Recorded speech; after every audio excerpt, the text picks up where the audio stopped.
in the series Take Back Australia.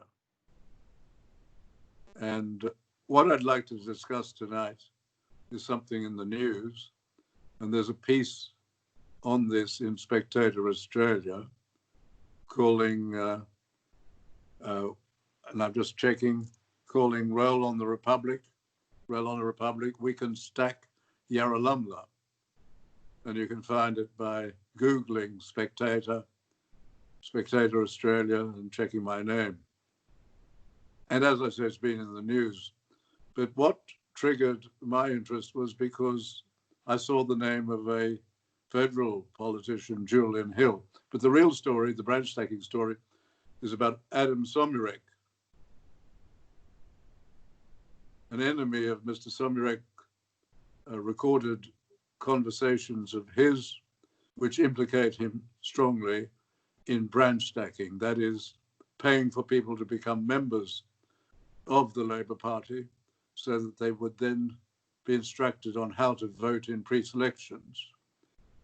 The members of the other coalition, the politicians of the other coalitions, who have taken a degree of joy, degree of schadenfreude in seeing the situation for the Labour Party, they shouldn't, because branch stacking is known in all of our political parties, and it is a symptom of a serious illness in our political parties, and that is that they have all been captured.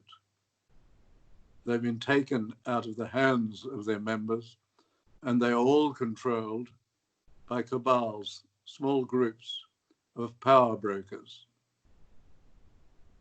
The people, the members of the parties, are the foot soldiers of the parties. They're the ones who go out and hand out pamphlets, and in particular, go and work on the booths at the election.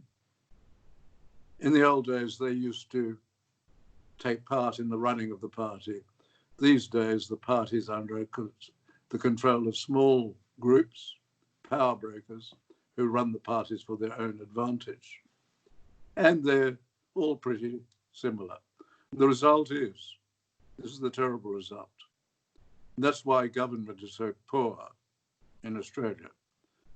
The result is that people are being selected, not all people, but many candidates are being selected for election, not because they are the best candidate, not on merit as judged by other members of the party. They're being chosen because of their loyalty to a particular power broker and their willingness to do that power broker's instructions. And it's common to all the parties.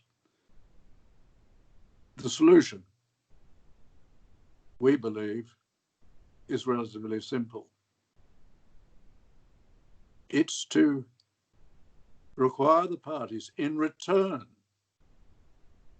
for the cornucopia of legal privilege and money that they get, exemptions in relation to the privacy laws, special treatment under the Electoral Act, the names of the parties on the ballot papers, and then money for every vote which is recorded for them, vast amounts of taxpayers' funds. In return for that, they should do something which is fair and reasonable and proper. They should be in their constitutions and in their practice. They should be open, transparent, and democratic. It's a reasonable request. And it happens in a number of other countries.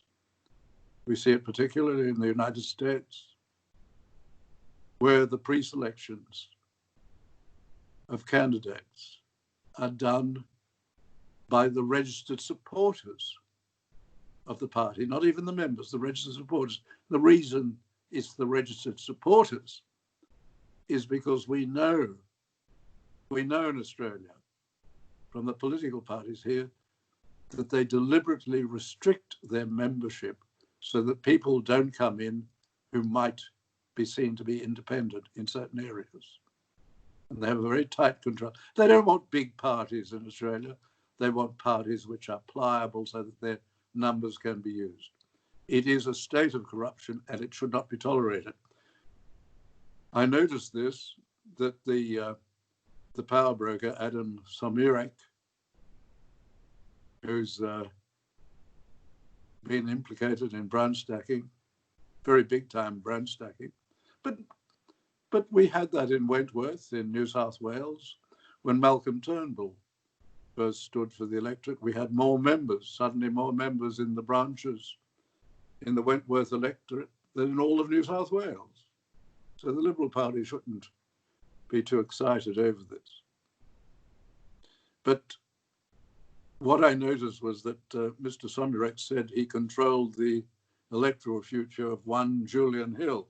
Now, Julian Hill is a member of the Federal Parliament, a Labor member of the Federal Parliament, and he came to my attention because he has a plan, which he announced in Parliament, to turn Australia into a republic without you voting on it, without a referendum. What he proposes is legislation to change the succession so that when the throne is vacant at the end of this reign, when it's not vacant, but when the next sovereign succeeds, that in Australia the sovereign won't succeed, but someone named in the legislation will succeed as the head of state of Australia, as the Governor General of Australia. And this is a rort. This is a way to get away with it without having a referendum. It will require all parliaments to agree, state and federal, on this process. I would hope that they wouldn't agree with such a rort to get around the referendum. But on the other hand, the need for a lot of referendums is no longer necessary in relation to the transfer of powers from the states to Canberra because the High Court has reinterpreted the Constitution. But I don't think anybody would go as far as Mr. Julian Hill wants to go, but I think that is a rort. And it's not to get a good republic, it's to get a politician's republic. So everybody should be very wary of this. I hope it doesn't go ahead. I don't think anybody would seriously do this, but you never know. All sorts of madness happens. But getting back to the parties, I'll come to you, Peter, in a moment. I've been talking too much. Getting back to the parties, they have to become open, transparent, and democratic as they once were. Peter. Yes, no, thanks very much, David, for the opportunity to speak again. No, look, yeah, exactly right. This Somirek, it's very, very unfortunate that we've got people like this in our political parties and Parliament. And you're right, it's not just the Labor Party. People have lost respect big time for our political parties, and time again, the people you talk to just say, who am I going to vote for? And of course, if you speak to somebody from the Liberal Party or the Labor Party, they say, well, you know, who have you got? You've only got Labor, you've only got Liberal.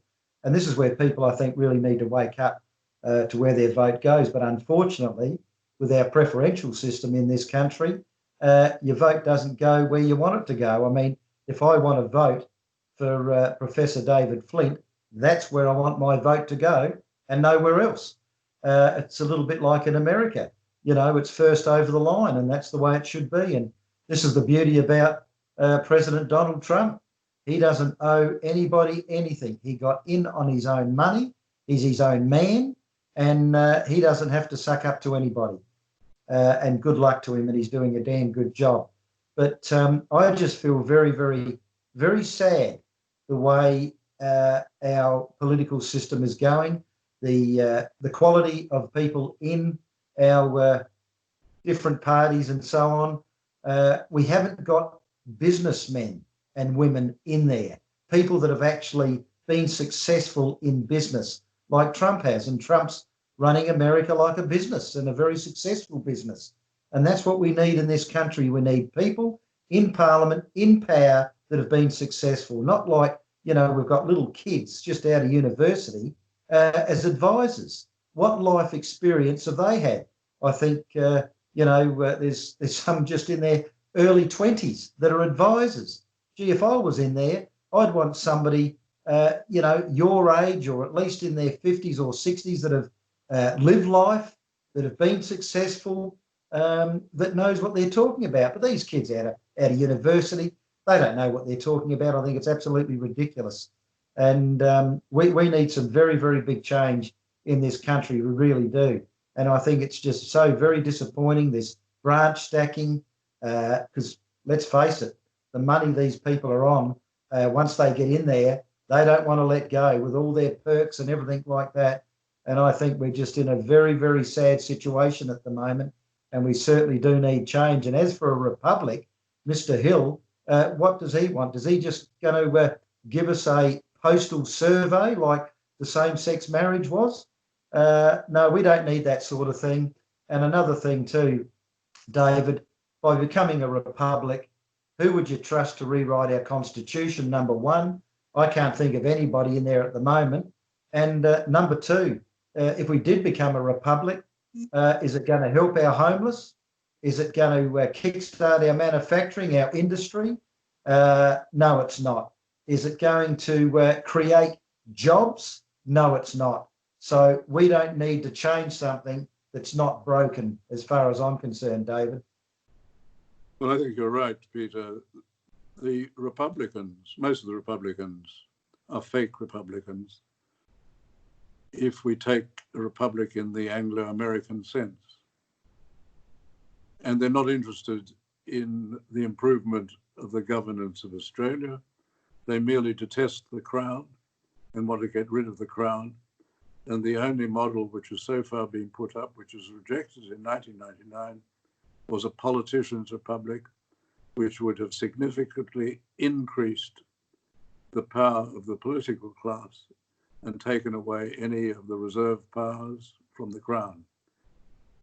This can be a very dangerous thing, and what was proposed in 1999 was criticised by sound Republicans as being dangerous and flawed, in that the Prime Minister would have been a Prime Minister in the only form of republic in the world in which the Prime Minister could sack the President without any notice whatsoever, without any grounds whatsoever, and without any right of appeal. It would have meant that the President could not respond as a President should, or as a Governor-General should, in times of crisis, as Sir John Kerr had to, as Governors-General from time to time have to in relation to ensuring that the process is proper.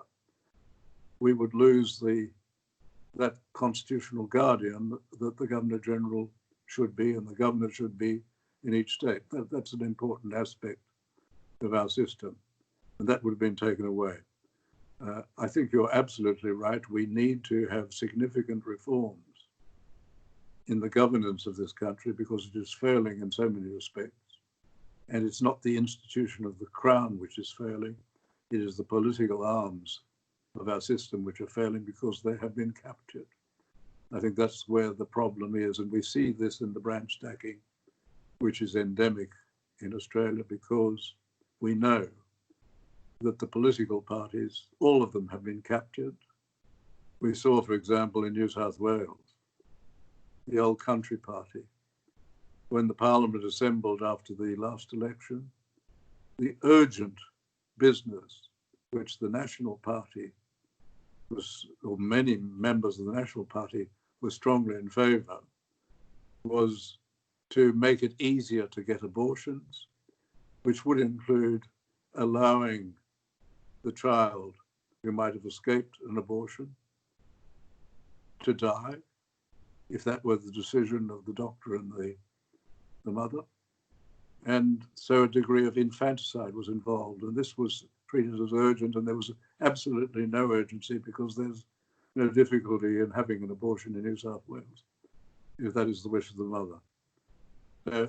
That is extraordinary that would be the top priority of the Nationals in New South Wales. It shows, once again, that the parties have been captured and they don't belong to large memberships as they once did.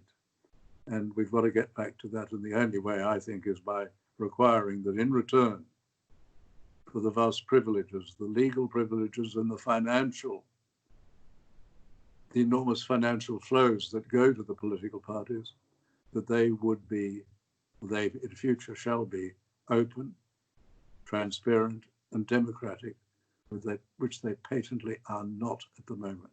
Peter. So you're saying, David, that the Nationals supported full-term abortion, is that correct?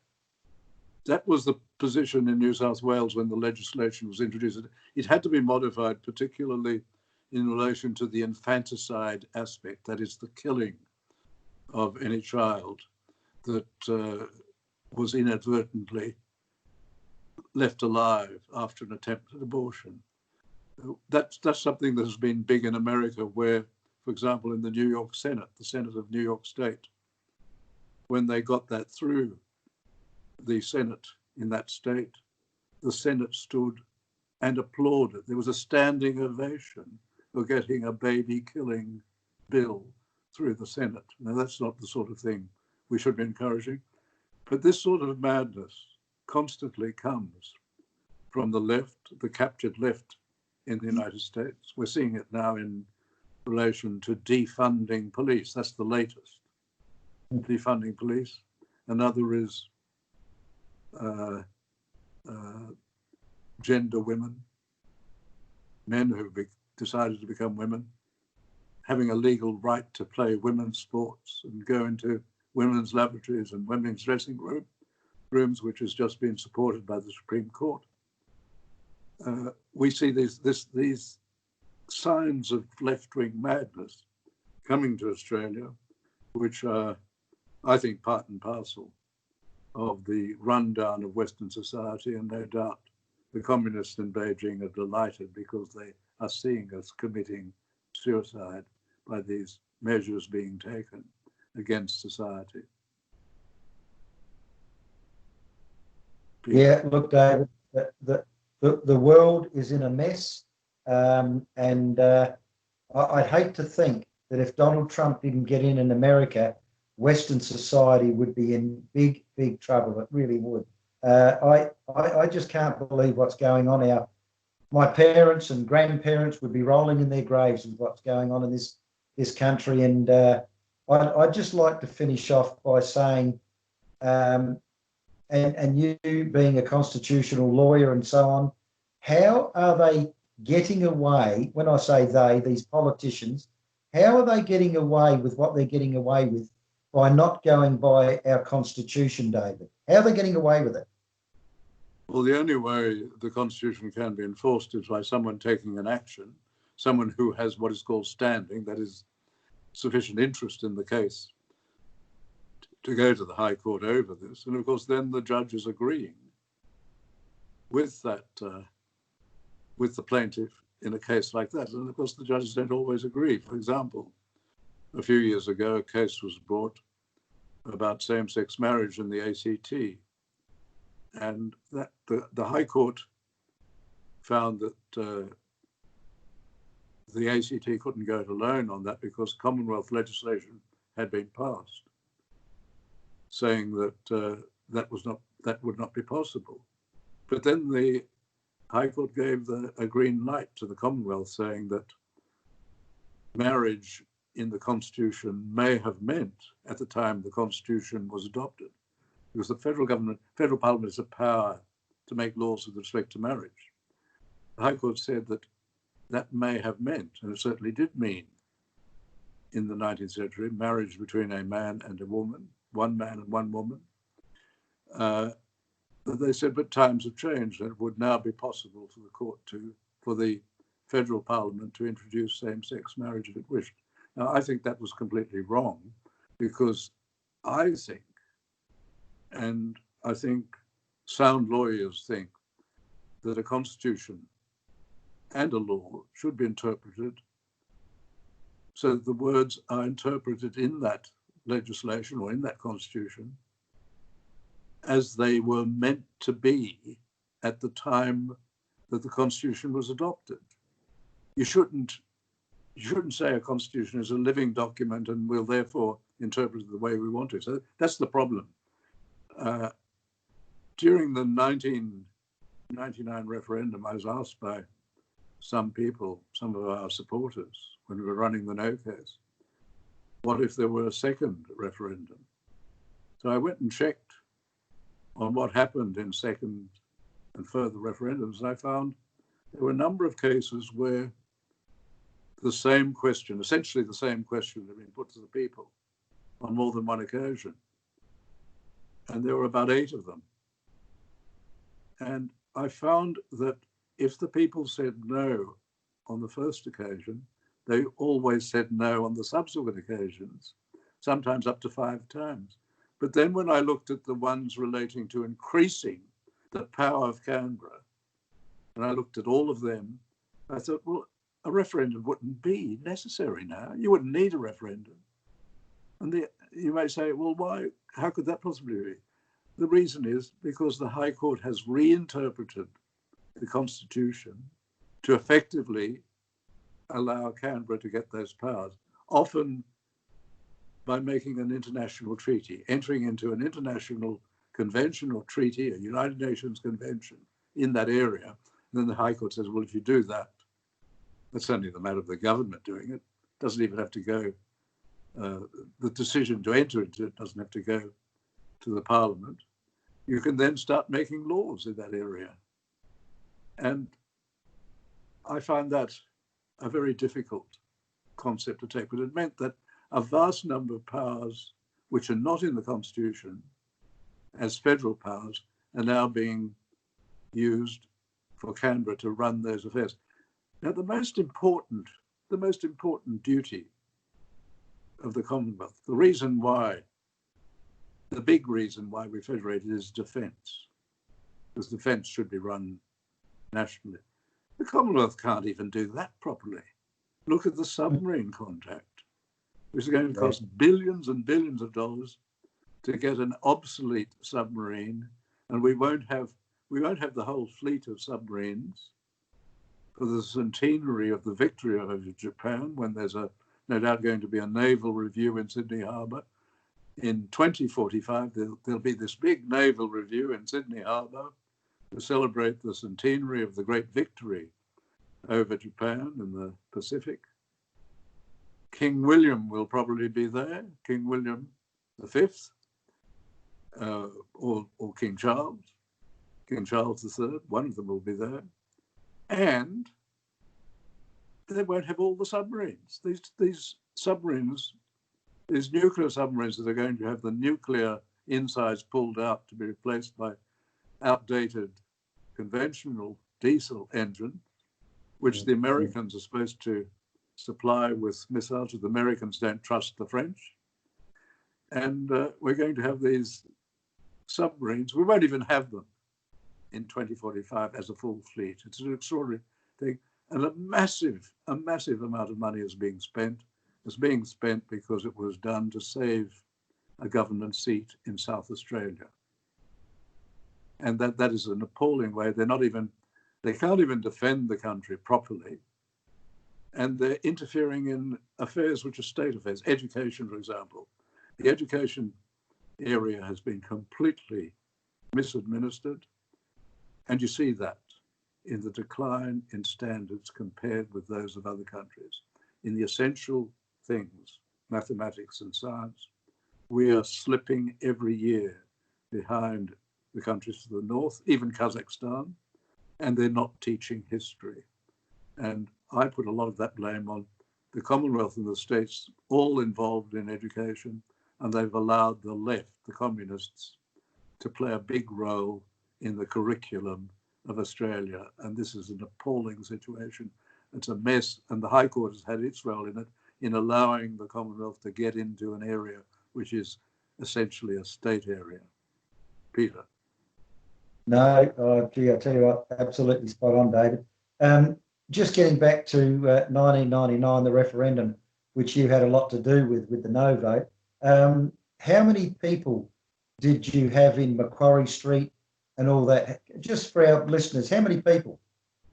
Well, when Bob Carr insolently and impudently threw the governor out of Government House so that it could be used as a, he said it was returning it to the people.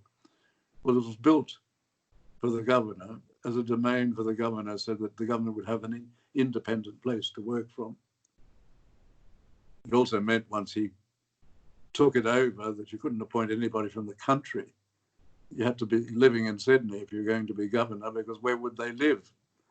If somebody from Wagga were appointed to be governor, they couldn't live in, they would have nowhere to live because they couldn't live in Wagga and exercise the role of the governor from Wagga, whereas you have to be in Sydney because that's where the Parliament and the government are. And the Executive Council meets there. When he threw the governor out of Government House, we called a demonstration, a peaceful demonstration in Macquarie Street. And we got over 20,000 people in Macquarie Street. So that's without any Facebook, mobile phones, or anything like that. No, you've got to be congratulated, David. Absolutely fantastic. And the other wonderful thing that I should mention is that the 2006 Commonwealth Games in Melbourne, the organisers decided that they would not play God Save the Queen. We thought that was an insult. God Save the Queen is our royal anthem. We have it's in the legislation, it's the royal anthem. The national anthem is Advance Australia Fair. The royal anthem is to be played when a member of the royal family is present, or whenever people see the need to play the royal anthem. We protested, and we organised people to hand out notes saying that there were two anthems and the wordings of those two anthems, and we got it into the media, so it became well known that we were campaigning for that. When Dame Kiri Tekanawa had to sing a medley of songs in which there were a few bars of God Save the Queen, just a few bars, a couple of bars, we organised, young ACM people organised to stand and start singing. The whole stadium stood with them and sung. The Queen stood up and acknowledged it.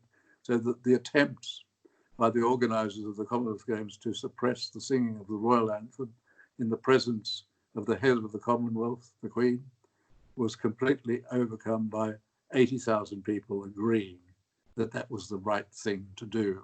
And that was organised by young ACM, and I think it was a brilliant thing that they did.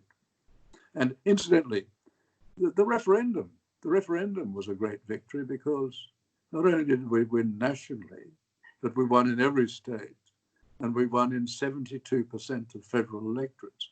Had that been an election, it would have been treated as an unprecedented landslide. And this was against the opposition of about well over 75% of the politicians, in sport of a tiny number. It was against great wealth, the enormous wealth that the Australian Republican movement had, and it was against the almost unanimous opposition of the mainstream media, whether that media was print or electronic, whether the media was national or commercial. There was overwhelming objection. I think the only significant person in the media who came out on our side was Alan Jones on I think it was 2E at the time. So it was a significant win, not by us. It was by the people of Australia and the enormous foot soldier army that we assembled. We had almost 60,000 people across the Commonwealth helping us in manning the booths and seeing that people were well aware that there was a viable no case. Peter. Well, that's fantastic. That's fantastic, David. I don't need to say any more on that. People need to get that in their heads because Australia needs to take back their country. Indeed. I really do appreciate these chats, David, and I thank you very much. Thank you, Peter. Good evening.